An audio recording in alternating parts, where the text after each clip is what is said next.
सबसे पहले आप सभी बहुजन मूल निवासियों को सादर नमो बुधाए जय भीम। मैं मिशन गायिका ममता बौद्ध अपने समाज को अंधभक्ति अंधविश्वास से मुक्ति दिलाने हेतु ये मिशन गीत प्रस्तुत करती हूँ, जिसकी रचना बिहार के प्रथम बौद्धाचार्य राजदेव बौद्ध जी किए हैं और संगीत से सवारे हैं सूरज सम्राट धीरज धर्मेंद्र जी।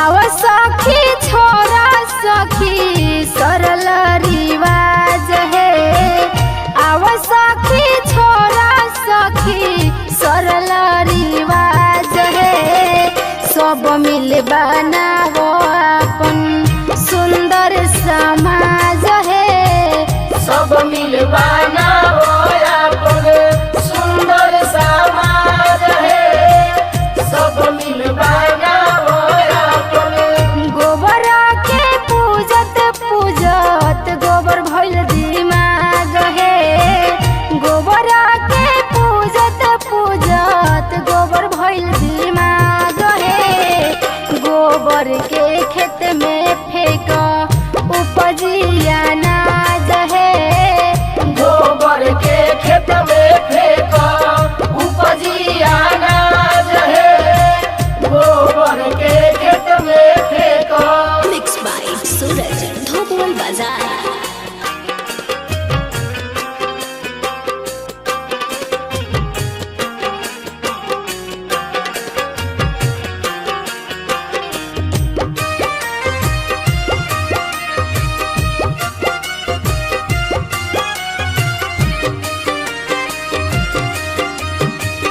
पत्थर के पूजत पूजत पत्थर भइल दिमाग है, पत्थर के पूजत पूजत पत्थर भइल दिमाग है, पत्थर के जात बना के तीस अनाज है, पत्थर के जात बना के तीस अनाज है, पत्थर के जात बना के।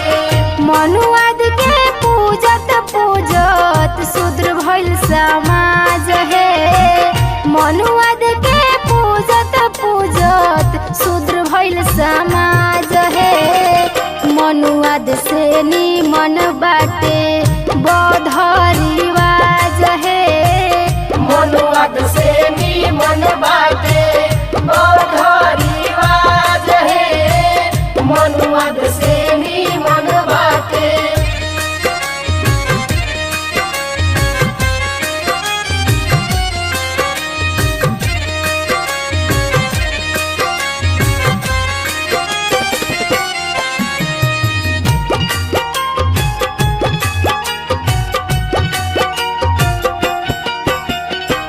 बुध भगवान हवे सबके सरताज है, बुध भगवान हवे सबके सरताज है, चरण में शीश झुकावे दुनिया समाज है, चरणों में शीश झुकावे दुनिया समाज है, चरणों में शीश झुकावे। पढ़ला पंडित बाबा साहेब के समाज है, पढ़ल